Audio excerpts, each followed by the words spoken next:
Bismillahirrahmanirrahim. Assalamu alaikum. Welcome back to ISP Online Learning Management System. Today is lecture number 5 for the course of Steel Structures. This course is generally for BS Civil Engineering Technology. I myself, Engineer Dr. Mohammad Aslam, Assistant Professor, Department of Civil Engineering, Institute of Southern Punjab, Multan. Today is lecture number 5 and week number 5. So in our today's lecture, we will continue our previous topic on the analysis and design of tension members, as we have already discussed in our previous class. So these are your reference text books. In books के अलावा अगर आपके पास कोई और book available है तो उसको भी आप follow कर सकते हैं. Summary of the previous lectures. इस course में सबसे पहले हमने steel structures, mention about steel in Holy Quran, steel treatments and making processes, and how the physical properties of steels are being affected by different types of compositions. And then we discussed about the structural steel types, built-up sections, modern steels, mechanical properties, advantages and disadvantages. And then we discussed several methods such as various types of LRFD, ASD, limit states, plastic design limit states. उसके बाद हमने loads, different types of load combinations, various design methods भी discuss किए. And then in our last class we also discussed about analysis and design of tension members. तो कुछ topics हम उस class में discuss कराए थे. मजीद जो है वो analysis and design of tension members आज हम discuss करते हैं. So in our today's lecture, first of all we will discuss about the net area of structural steel shapes, and then we will go for the design of tension members. उसके बाद हम कुछ design examples, analysis and design of tension members के कुछ design example भी solve करेंगे, and then we will discuss about the members under stress reversal. Stress reversal में किस तरह से मेंबर्स जो हैं वो फेस करते हैं स्ट्रेस रिवर्सल को, या उस केस के अंदर जब आपके पास cumulative, tensile and compressive stresses both किसी मेंबर के ऊपर एक्ट कर रहे हों तो हम किस तरह से उनको डील करते हैं. So net area of structural shapes, as we have already discussed this net area और gross area of structural shapes. Sometimes क्या होता है कि हमारे पास जो सेक्शंस होते हैं, जैसे आई सेक्शंस है, चैनल सेक्शंस हैं, डब्ल्यू सेक्शन हो गया, एंगल सेक्शन हो गया. The structural shapes basically are assumed to be flattened out into single plates. कि एंगल सेक्शन की एक एंगल होती है, आपको ऑलरेडी एक बिल्ट अप सेक्शंस में पीछे हम डिस्कस करा है. हम उनको ट्रीट करते हैं एज अ हॉरिजॉन्टल प्लेट्स. तो horizontal plates are rotated until these become in the same vertical plane. कि जो एंगल है उस एंगल को हम रोटेट करके एक स्ट्रेट हॉरिजॉन्टल प्लेन कंसीडर करते हैं, उसके बाद हम डिजाइन करते हैं. So general procedure may be used to calculate the net area in which all possible failure planes are considered. A great care is required to use the thickness of various parts. For example, इस picture के अंदर आप देख सकते हैं, let's suppose we have a W section here. इसके various जो है वो फ्लेंजेस हैं, टॉप फ्लेंज है और बॉटम फ्लेंज है. हम क्या करते हैं कि जो फ्लेंजेस उन फ्लेंजेस को रोटेट करके इस मेंबर को स्ट्रेट कंसीडर करते हैं. यहाँ पे जो एरोज नजर आ रहे हैं इसको हमने रोटेट इस तरफ कर दिया, इस मेंबर को रोटेट यहाँ कर दिया, ये दोनों साइड जो है वो नीचे आ गई. तो ओवरऑल डायमेंशंस और ओवरऑल स्ट्रक्चर जो है वो आपको इस तरह से नजर आता है कि दोनों जो अपवर्ड फ्लेंजेस हैं वो दोनों स्ट्रेट प्लेट की तरफ कन्वर्ट हो गई और डाउनवर्ड फ्लेंजेस जो है वो दोनों इस तरह से कन्वर्ट हो गई. और ओवरऑल जो डेप्थ थी वो डेप्थ बेसिकली आपकी जिसके अंदर से आप दोनों थिकनेसेस जो है वो माइनस कर देते हैं, तो इफेक्टिव डेप्थ आपकी यहाँ से यहाँ तक बच जाती है. ये आपकी थिकनेस ऑफ द वेव हो गई. और जो thickness of the flange basically वो यहाँ पे तो सेपरेट एक थिकनेस थी, लेकिन जैसे हम इसको कंबाइन करके यहाँ ले आते हैं इस पोर्शन के अंदर तो यहाँ पे ये थिकनेस ऑफ द फ्लेंज जो है वो डबल हो जाती है. A great care is required to use the thickness of various parts in the formulas because it may be double of the actual thickness of the part. कि वो double हो जाती है क्योंकि जब आप उसको टिल्ट कराते हैं. For example, the thickness of the flange is to be considered double in the analogous section, जो कि हमने अभी पिक्चर के अंदर देखा. The inclined part sometimes जो है वो हम उस inclined part को कंसीडर करते हैं, sometimes हम उसको कंसीडर नहीं भी करते, इग्नोर कर देते हैं. So this was for W section. As we flatten this type of W section, उसके बाद हमारे पास क्या dimensions और किस तरह से हम कैलकुलेट करते हैं, ओवरऑल इफेक्टिव डेप्थ किस तरह से कैलकुलेट करते हैं. और इसी तरह से अगर हमारे पास एक एंगल सेक्शन है तो एंगल सेक्शन के अंदर जो एक लेग है उस लेग को हम स्ट्रेट कर देते हैं. Leg is turn through 90 degree. जो एक 90 डिग्री के ऊपर आपकी एक लेग नजर आ रही है, इसको हम रोटेट करा के इसको स्ट्रेट प्लेट के फॉर्म में कन्वर्ट करते हैं और ये स्ट्रेट फॉर्म आपको नजर आ रही है. तो टर्निंग लाइन बेसिकली जिस लाइन के ऊपर हम इन दोनों प्लेट्स को सीधा करते हैं एज अ कंसीडर करते हैं इमेजिनरी. ये कोई हम हथौड़े के जरिए या हेल्पिंग हैमर के जरिए जो है वो हम इसको स्ट्रेट नहीं कर रहे, हम इमेजिन कर रहे हैं बेसिकली. तो यहाँ पे इस केस के अंदर जब आपने इस मेंबर को स्ट्रेट किया तो आपके पास जो गेज डिस्टेंसेस थे, ये गेज ए और गेज बी डिस्टेंसेस, ये दोनों तो आपके पास कॉमन रहे, लेकिन यहाँ पे हाफ थिकनेस, इस प्लेट की हाफ थिकनेस यहाँ से और यहाँ से हाफ थिकनेस, ये दोनों थिकनेसेस जो है वो डिडक्ट कर देते हैं। तो टोटल हमारे पास जो डिस्टेंस बच जाता है centre of the hole to centre of other hole, gauge A plus gauge B minus total thickness, हम उसमें से डिडक्ट कर देते हैं। तो ओवरऑल जो हमारा मेंबर है उसके डायमेंशन हमारे पास आ जाते हैं। तो इस तरह से हम डिफरेंट सेक्शंस को फ्लैटन करके हम जो है वो net area and gross areas वगैरह कैलकुलेट करते हैं। So determine the net area for angle given in figure 2.10 if 18 millimetre diameter fasteners are used. Normally होता क्या है कि ग्रॉस एरिया हम कैलकुलेट करते हैं overall cumulative area of the section. अगर उसके अंदर आप होल्स वगैरह बना लेते हैं तो उसके लिए हमारे पास नेट इफेक्टिव एरिया आ जाता है। अब इस डिजाइन के अंदर हमने एक नेट एरिया कैलकुलेट करना है एक एंगल सेक्शन का। उस एंगल सेक्शन के लिए हमारे पास जो डायग्राम है वो गिवन है कि L 150/102 × 12.7 का एंगल सेक्शन आपको गिवन है। एंगल सेक्शन के अंदर ये दोनों जो फर्स्ट डायमेंशंस होती हैं, लेग्स की डायमेंशन होती हैं, ये आपका जो लास्ट डायमेंशन होता है 12.7, ये उसकी थिकनेस कहलाती है। अब ये हमारे पास एक प्लेट जो है वो इस, अगर यहाँ से आप इसको इस डायरेक्शन के अंदर देखना स्टार्ट करो तो ये आपको यहाँ से इस तरह से एक प्लेट नजर आती है। ये आपका थिकनेस आ गई यहाँ पे, और centre to centre between the holes distance जो स्टैंडर्ड की तरफ से हमें 76 मिलीमीटर गिवन है। जो गेज 1 डिस्टेंस है वो एक लेग का, वो हमारे पास 57 मिलीमीटर है, gauge 2 64 and gauge in the bottom direction जो आपके पास 64 का गिवन है। और होल्स का जो डायामीटर है बेसिकली या फास्टनर्स का डायामीटर है वो 18 मिलीमीटर का हमें गिवन है। हमने क्या किया, आफ्टर ओपनिंग द सेक्शन, हमने उस जो प्लेट थी, इस प्लेट का जो सेक्शन था इसको स्ट्रेटन कर दिया, इस तरह ओपन कर दिया, यानी ये आपका एंगल जो है इसको टिल्ट करा के हम इसको बिल्कुल एक हॉरिजॉन्टल वर्टिकल प्लेन में एक प्लेट के फॉर्म में हमने कन्वर्ट कर लिया। तो हमारे पास single plate is obtained as can be seen here कि हमारे पास वेरियस जो है वो होल्स बने हुए हैं, वो होल्स के सेंटर टू सेंटर जो डिस्टेंस है वो 76 मिलीमीटर का है। अब यहाँ पे calculation for the net area के now be made for various planes like AC, कि हमें ये तो पता है कि जब हम नेट एरिया कैलकुलेट करते हैं तो under the rupture load, under the yielding stage, आपका मेंबर जो है वो उस स्टेज पे फेल होता है जहाँ पे उसका एरिया कम हो जाता है, और होल्स होने की वजह से वहाँ पे उस सेक्शंस के अंदर जो एरिया है वो रिड्यूस हो जाता है। तो हमेशा आपका जो फेल्यूर अपीयर होता है वो उन जोन के अंदर होता है जहाँ पे एरिया कम होता है। तो हमारा फेल्यूर प्लेन पॉसिबल कौन से हैं कि हम लास्ट क्लास में भी डिस्कस कर रहे हैं कि यहाँ से भी मेंबर फेल हो सकता है, ABC फॉर्म में भी फेल हो सकता है और ABD फॉर्म में भी फेल हो सकता है। इवन सम केसेस के अंदर अगर यहाँ पे मैं इसको मार्क कर दूं E, इसको मार्क कर दें F, तो ये इस फॉर्म में भी हो सकता है, EFD के फॉर्म में भी हो सकता है, यहाँ से EBC के फॉर्म में भी हो सकता है। पॉसिबिलिटीज बहुत सारी है हमारे पास। तो हमने मिनिमम 3 जो सेक्शन हैं वो सिलेक्ट कर लिए, AC section, ABC section and ABD section. अब यहाँ पे जब हमने मेंबर को फ्लेट कर लिया इस डायरेक्शन से, जब हमने मेंबर को स्ट्रेटन किया, तो यहाँ पे हमारे पास जो वेरियस डायमेंशंस बच रही हैं वो किस तरह से निकालते हैं, गेज 1 प्लस ये हमारी प्लेट जो सीधी हो गई तो यहाँ पे ये गेज 2 ऐड हो जाता है, half thickness from above side, half thickness from lower side हम डिडक्ट कर देते हैं।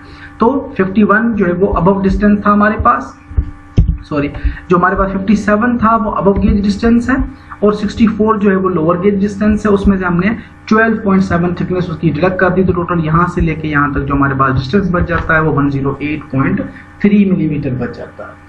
तो ये हमारे पास एक कंप्लीट इमेज और पिक्चर आ जाती है। आफ्टर ओपनिंग द सेक्शन, हमने सेक्शन ओपन करने के बाद एक सिंगल प्लेट, हॉरिजॉन्टल प्लेट के फॉर्म में नेट एरिया कैलकुलेट करना था। अब जहाँ पे होल्स है हमारे पास उस सेक्शन के अंदर हमने मिनिमम एरियाज कैलकुलेट करने हैं, और मिनिमम एरिया कैलकुलेट करने के बाद जो सबसे लोएस्ट वैल्यू है वो हमारी जो है वो फेल्यूर प्लेन उस रीजन के अंदर अपीयर होता है। तो अब हमारे पास first of all let's suppose we are considering path AC कि फेल्यूर जो है वो हमारा यहाँ पे पाथ AC के अंदर डेवलप होता है। ये हम लास्ट क्लास में डिस्कस कर रहे हैं, तो रफली मैं आपको एक आइडिया दे देता हूँ। हमने यूज किया net area is equal to gross area minus n d+3 into T। अब तो जो सेक्शंस हैं, एंगल सेक्शंस हैं, उनकी जो स्टैंडर्ड वैल्यूज हैं वो हम हमेशा मैनुअल या की के जरिए से कैलकुलेट कर रहे होते हैं, जो की के अंदर गिवन है।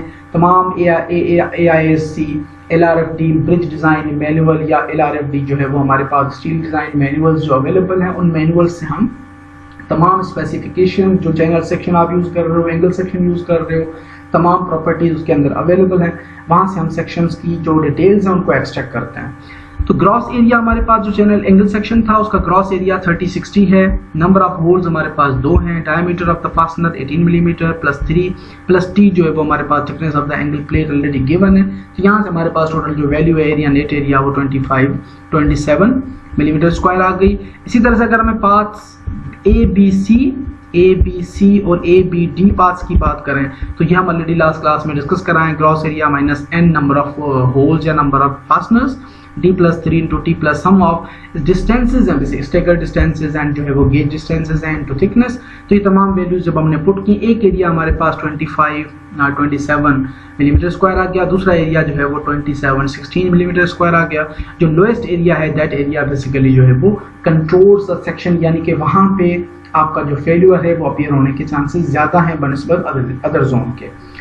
तो ये हमारे पास ओवरऑल जो है वो नेट एरिया जब आप कैलकुलेट करते हैं किसी एंगल सेक्शंस का या किसी जो है वो चैनल सेक्शन का, उस तरह से आपने जो है वो वेरियस वैल्यूज किस तरह से निकालते हैं नेट एरियाज की, वो हमने डिस्कस किया। Now what are the design guidelines for the tension members. Already हमने डिस्कस किया कि tension members basically are those members which are facing the tensile stresses. Ultimate tensile stresses उन मेंबर्स के अंदर होती हैं। अब जब हम LRFD प्रोसीजर्स को फॉलो करते हैं, LRFD मेथड बेसिकली क्या कहता है कि you have to use 2 types of factors. Number first factor is the strength reduction factor and second basically is the load factor. Load factor तो हम डायरेक्टली लोड्स के साथ अप्लाई कर देते हैं, डेल लोड हो गया, लाइव लोड हो गया, विंड लोड है, सीस्मिक लोड है, जो भी आपके पास लोड्स के साथ जो फैक्टर्स आ गए वो सारे लोड फैक्टर्स कहलाते हैं, जिसको हम फैक्टर लोड्स कंसीडर करते हैं। एंड सेकंड हमारे पास आ जाते हैं strength reduction factors due to materials, कि मटेरियल्स की वजह से, फॉर एग्जांपल हमने strength reduction factor of material हमने कंक्रीट के अंदर इंट्रोड्यूस करा दिया, स्टील के अंदर इंट्रोड्यूस करा दिया, जो हमारा स्पेसिफिक मटेरियल है उसकी यील्ड स्ट्रेंथ हो गई, वर्सोलास्टिसिटीज हो गई, इनर्शियल प्रॉपर्टीज हो गई, उसके बाद जो हमारे पास सेक्शनल मॉडुलस हो गया, तो ये सारी प्रॉपर्टीज जो है वो उसके अंदर हम रिड्यूस कंसीडर करके स्ट्रेंथ को हम कंसीडर करते हैं। तो ये हमारे पास एक डिजाइन गाइडलाइंस थी। अदर नोटिफिकेशंस बेसिकली क्या होती हैं, अदर नोटेशंस आर कि हम इस केस के अंदर रिप्रेजेंट कराते हैं TU as a ultimate factor tensile load and TA is an actual और allowable service tensile load and then we have a psi t factor is the resistance factor multiplied with the tensile strength of concrete, जिसको हम strength reduction factor भी consider करते हैं। Normally ये 0.9 use होता है when failure occurs by yielding and 0.75 when failure occurs by fracture in the material.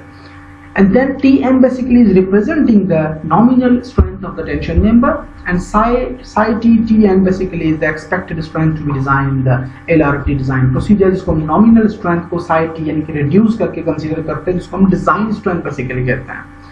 And Tn over omega t basically is a factor to use for the allowable stress design method, कि जब आप ASD method use करते हैं उस case के अंदर आपके पास omega का फैक्टर आ जाता है। तो दोनों फैक्टर्स या दोनों मेथड्स के अंदर LRFD और ASD मेथड की जो जनरल इक्वेशंस हैं, design equation that are allowable ultimate tensile strength basically less than equals to psi t into nominal tensile load, ये फार्मूला यूज होता है फॉर LRFD पर्पसेस। और अलोएबल या जो है वो आपका actual tensile load capacity must be lower than equals to nominal tensile load divided by omega t factor. This will be used in the case of the allowable strength design method. तो ये हमारे पास दोनों design method की equations हैं, इन equations को हमने utilise करना है और हम जो है वो डिजाइन एग्जांपल्स हमने आज सॉल्व करने हैं। So in normally according to AISC we are normally facing 2 major types of failures, and that failures are yielding in the gross section. Number 1 is the yielding limit state. yielding due to failure जो appear हुआ वो yielding of steel की वजह से appear हुआ। इस case के अंदर हम क्या करते हैं कि nominal load, nominal tensile capacity is equals to yield strength of steel into the gross area of the section, कि ग्रॉस एरिया कंसीडर हो रहा है क्योंकि यील्डिंग ऑफ द मेंबर हो रही है ओवरऑल, क्योंकि उस मेंबर के अंदर कहीं पे होल्स वगैरह नहीं है, ओवरऑल सेक्शन जो है वो यील्ड कर रहा है, उसके अंदर हम क्या करते हैं ग्रॉस एरिया कंसीडर करते हैं। लाइक वेल्डिंग के केस के अंदर भी हो सकता है, लाइक अदर टाइप्स ऑफ जिसमें फास्टनर्स और होल्स वगैरह मेंबर के अंदर नहीं होते नॉर्मली, उन केस के अंदर जो है वो यील्डिंग लिमिट स्टेट फार्मूला या मेथड अप्लाई हो रहा होता है। So psi t factor is value is 0.9 और LRFD केस के अंदर, और omega basically is considered as a 1.67 into allowable strength design method. So for LRFD design ultimate tensile load capacity is equals to psi t into nominal tensile load is equals to psi t yield strength of steel. हमने सारी equations की just values को put करते जा रहे हैं। SIT FY yield strength of steel divided into gross area of the section divided by 1000 is the conversion factor. So gross area required is equals to ultimate tensile load into 1000 is the conversion factor, kilonewton को Newton में, divided by 0.9 is basically a SIT factor जो कि आपका strength reduction factor है, और FY is the representing the yield strength of material. तो even in the case of ये था LRFD कंडीशन के अंदर, even the case of allowable strength design method हम फार्मूलाज को इस तरह से यूज करते हैं, FY gross area divide by omega into 1000 और area gross area required is equals to allowable tensile load या actual tensile load into 1670 basically is a conversion factor divided by FY is the yield strength of material. And second जो method है, basically second method is the fracture in the net section. कि पहला method था कि yielding की वजह से yielding limit state achieve हो जाती है, और दूसरे में है फ्रैक्चर लिमिट स्टेट अगर अचीव हो जाती है, यानी कि मटेरियल यील्ड हो जाता है और दूसरे में फ्रैक्चर फेल्यूर अपीयर होता है, अल्टीमेट टेंसाइल कैपेसिटी आ जाती है दूसरे के अंदर। तो यहाँ पे हमारे पास क्या है कि हम पहले केस में ग्रॉस एरिया यूज कर रहे थे, यहाँ पे हम नेट एरिया यूज करते हैं। तो ultimate nominal tensile capacity is equals to जो है वो हमारे पास वहां था यील्ड स्ट्रेंथ, यहाँ है ultimate strength, ultimate tensile strength of material जो है आपका स्टील है, into effective area. Effective area को जब हम कन्वर्ट करते हैं नेट एरिया के अंदर हम शियर लेग फैक्टर यूज करते हैं यू का। So nominal tensile strength is equals to ultimate strength of steel into shear lag factor into the net area of the section, क्योंकि फ्रैक्चर जो है वो अपीयर होता है जहां पे होल्स होते हैं एक प्लेट के अंदर, या जहां पे नंबर ऑफ होल्स जितने ज्यादा होते हैं फेलियर उस रीजन के अंदर जो अंदर से अपीयर होता है। तो यहाँ पे हमारे पास SIT बेसिकली LRFD के अंदर 0.75 यूज होता है और ओमेगा बेसिकली 2 यूज होता है लोकल स्ट्रेंथ डिजाइन मेथड के अंदर।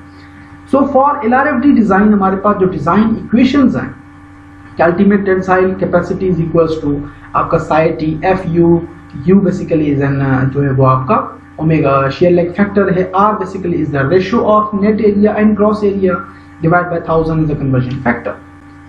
अब ग्रॉस एरिया रिक्वायर्ड टोटल किस तरह से कैलकुलेट होता है, ultimate tensile capacity into 1000 divide by 0.75 is the SIT factor, FU basically is ultimate tensile capacity of material, U is the shear leg factor, and R basically is the assumed ratio of net area versus gross area।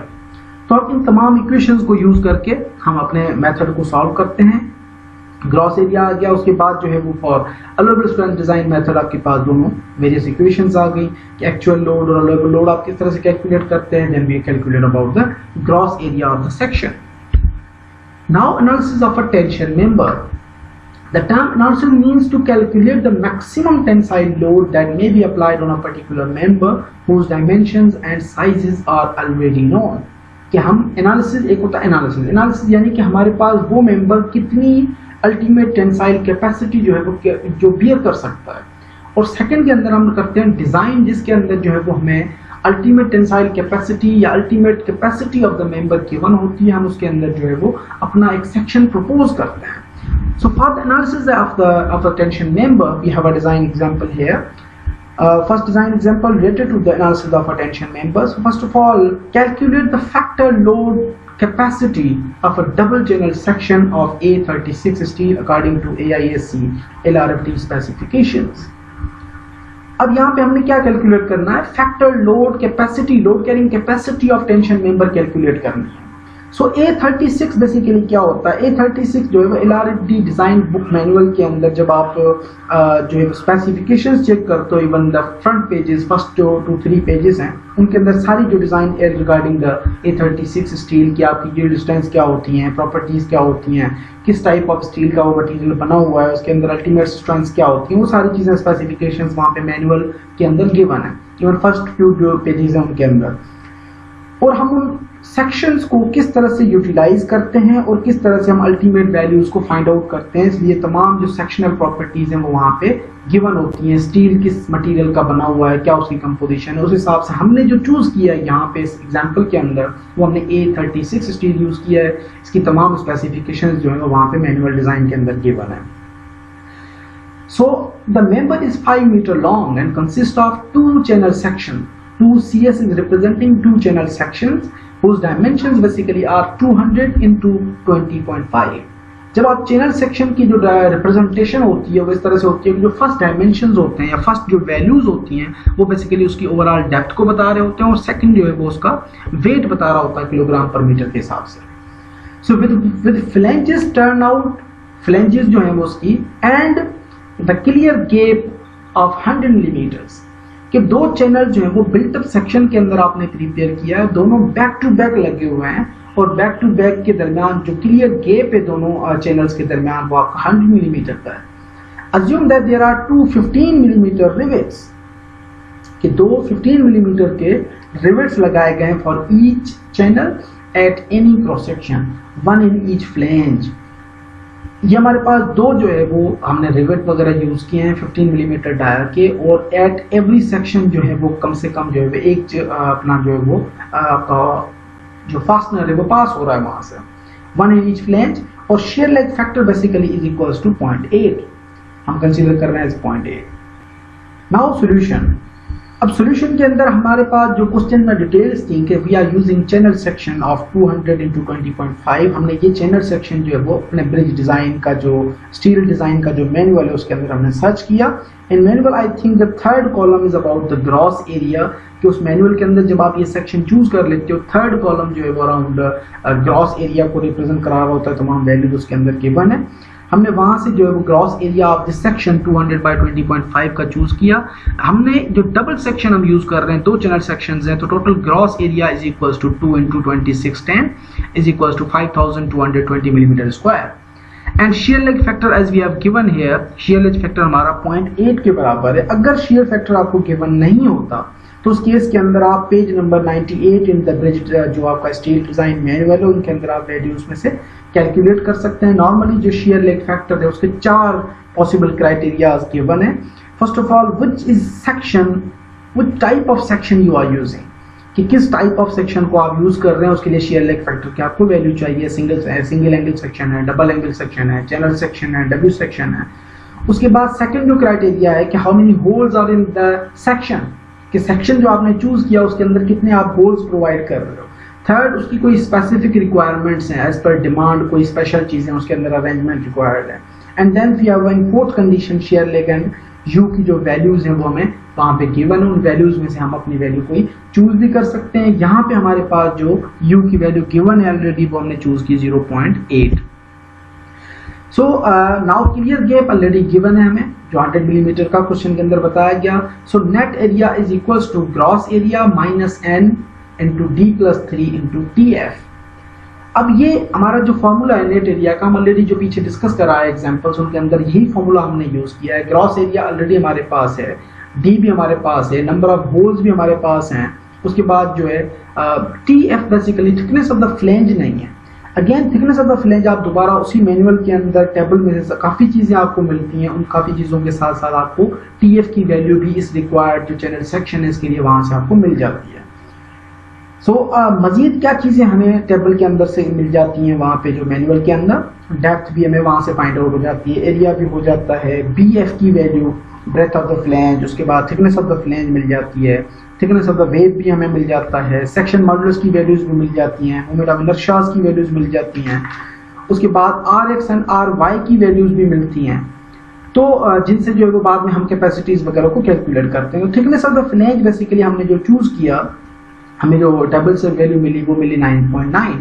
तो जब हमने net area निकालने की कोशिश की तो हमारे पास टोटल सेक्शंस हैं, डबल चैनल सेक्शन है, 2 into area of one section 2610 minus 2 holes in each flange, 15 is the diameter of the fastener plus 3 into thickness of the flange we have 9.9। तो नेट एरिया हमारे पास total आ गया 4507.2 millimetre square. अब इसके बाद हम क्या कैलकुलेट करते हैं कि हम टेंसाइल कैपेसिटीज चेक करते हैं बाय यूजिंग 2 मेथड। जो मैं 2 मेथड कौन से गिवन है, एक यील्ड स्ट्रेंथ या यील्ड लिमिटिंग स्टेट मेथड है, दूसरा हमारा फ्रैक्चर लिमिट स्टेट मेथड है। अब दोनों मेथड से बेसिकली हम चेक करते हैं कि आया अगर हम ग्रॉस एरिया कैलकुलेट करें, कोई भी सेक्शन के अंदर होल नहीं है, तो उस केस के अंदर जो है वो हमारा मेंबर कितनी टेंसाइल कैपेसिटी को फेस कर सकता है। And secondly if we consider fracture failure, यानी कि हमारे पास होल्स अवेलेबल है, मेंबर जो है वो यील्ड नहीं होगा, मेंबर डायरेक्टली रप्चर कर जाएगा, उस केस के अंदर हम किस तरह से वैल्यूज को कैलकुलेट करते हैं। कैपेसिटीज हम 2 किस्म की चेक करते हैं, tensile capacities in yielding and tensile capacities in rupture. Rupture basically जो है वो नेट एरिया में होता है, या जो आप यूं कह लो कि जिसके अंदर होल्स वाले सेक्शन जो है वो जहाँ पे होल्स बने हुए होते हैं, उन होल्स के अंदर जो आपका रप्चर फेल्योर अपीयर होता है, और यील्डिंग जो है वो विदाउट होल्स वाले मेंबर्स के अंदर अपीयर होती है। Society basically is N strength reduction factor. Fy again is the yield strength of material।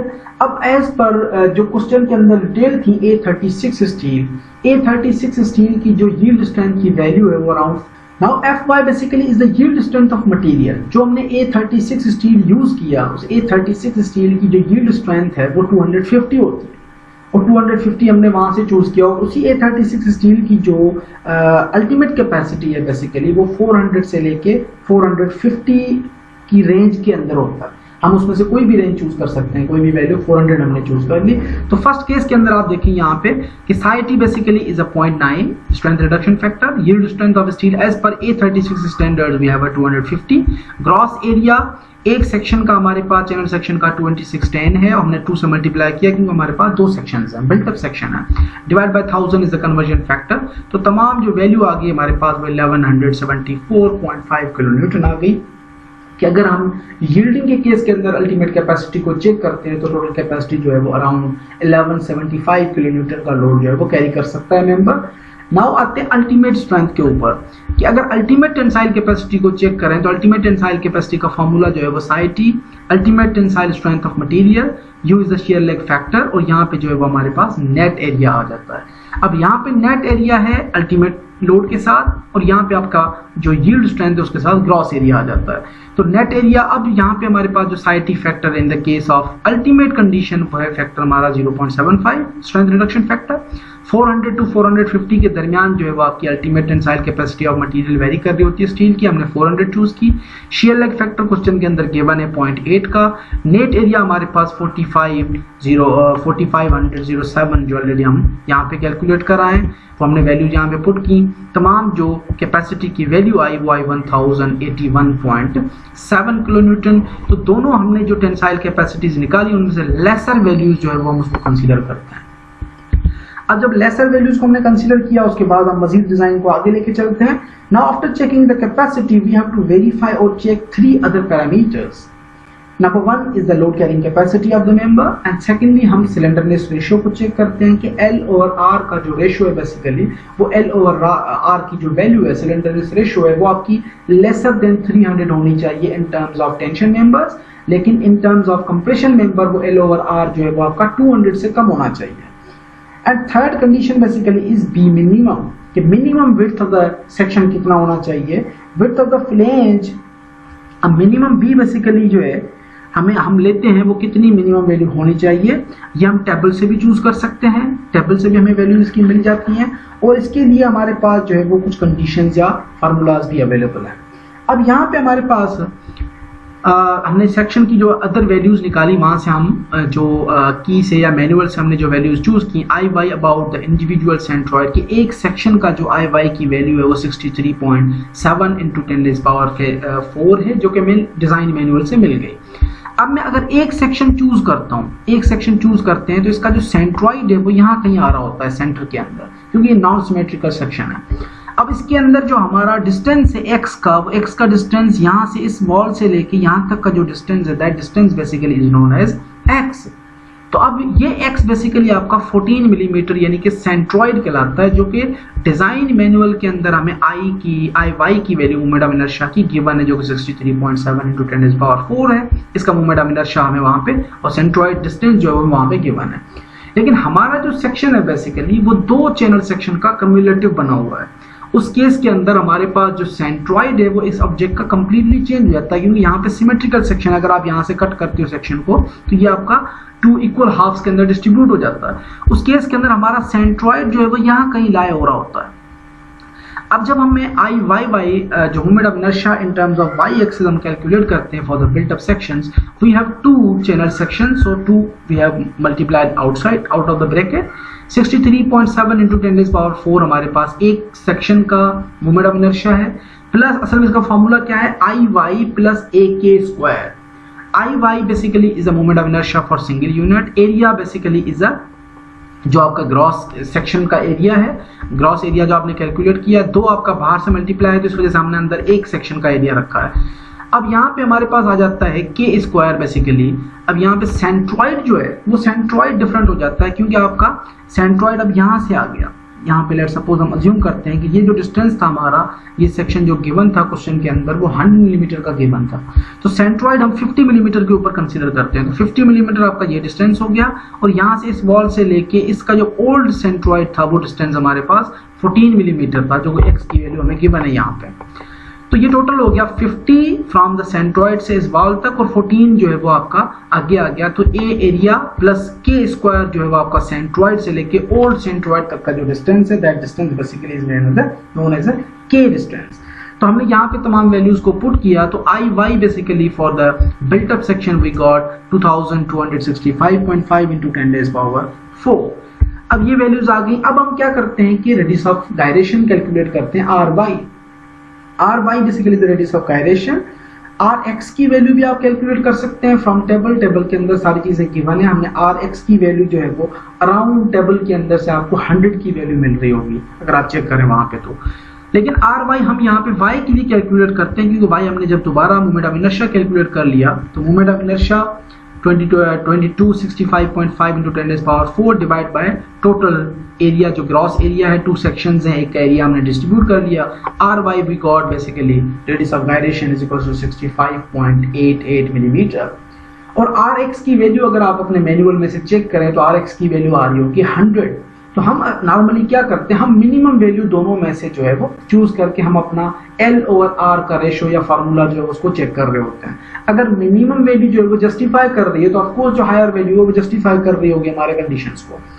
अब हमने मिनिमम वैल्यू जो है वो आर वाई वाली वैल्यू हमारे पास 65.88 मिनिमम है, क्योंकि आर एक्स की value from the manual it's about 100। तो हमने जो मिनिमम वैल्यू ली, L हमारे पास जो है वो 5 मीटर का सेक्शन था टोटल, लेंथ हमारे पास जो है वो गिवन थी 5 मीटर की, और 5 मीटर 5000 मिलीमीटर डिवाइडेड बाय 65. की value 65.88 and we got L over R is equal to 75.9।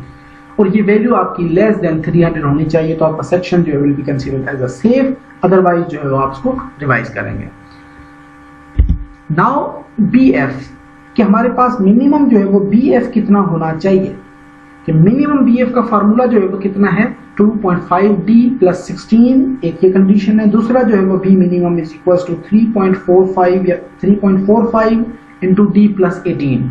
तो दोनों फार्मूला में से आपने कोई भी एक फार्मूला चूज करना है। आपने यहाँ पे 2.5 इंटू D प्लस 16 मिलीमीटर का आपने यूज किया। मिनिमम वैल्यू आ रही है 53 मिलीमीटर। हमारा जो सेक्शन हमें वैल्यू जो देता है, जो डिजाइन से मैनुअल से, वो वैल्यू हमारे पास जो है वो BF की 59 मिलीमीटर आई है। हम कंसीडर करते हैं कि सेक्शन जो है वो सेफ है, therefore the factor tensile capacity is 1081.7 kilonewton, but connecting with the width criteria is not satisfied.